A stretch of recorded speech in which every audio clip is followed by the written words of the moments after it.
करत आहोत. नेमक्या आपल्या मागण्या काय आहेत आणि कधीपासून सुरू?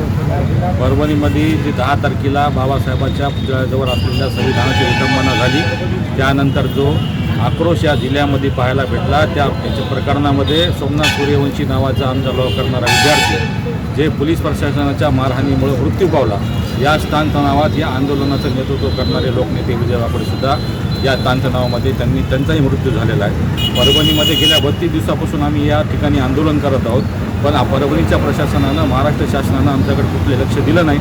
म्हणून याचा आक्रोश आणि असंतोष आमच्या समाजामध्ये असल्यामुळं आज आम्ही 2 ते 3 वाजता परभणीमधून 5 ते 6 हजार लोकांच्या उपस्थितीमध्ये हा लॉंग मार्च काढणार आहोत. परभणीपासून आम्ही निघणार आहोत.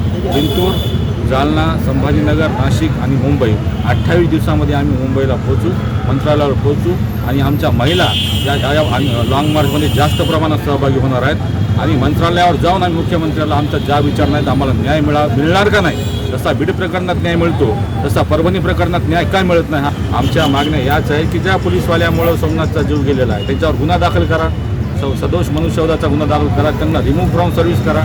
पण फक्त घोरबाण नावाचा PIला निलंबित केले, बाकीचे सगळे पोलीस कर्मचारी ते आतासुद्धा काम करत आहेत. म्हणजे आमच्या समोरून जातात ते आमच्या माणसाला मारणारे, ज्याच्यामुळं त्यांचा सोमनाथचा जीव गेला, असे सर्व पोलीस कर्मचारी अजूनही ड्युटीवर आहेत. हे सर्व रिमूव्ह फ्रॉम सर्व्हिस झाले पाहिजे, त्यांचा गुन्हा दाखल झाला पाहिजे आणि आमच्या ज्या मुलांवर गुन्हे दाखल केलेत खोटाडे, ते सगळे गुन्हे मागे घेतले पाहिजे. ते आमच्या प्रमुख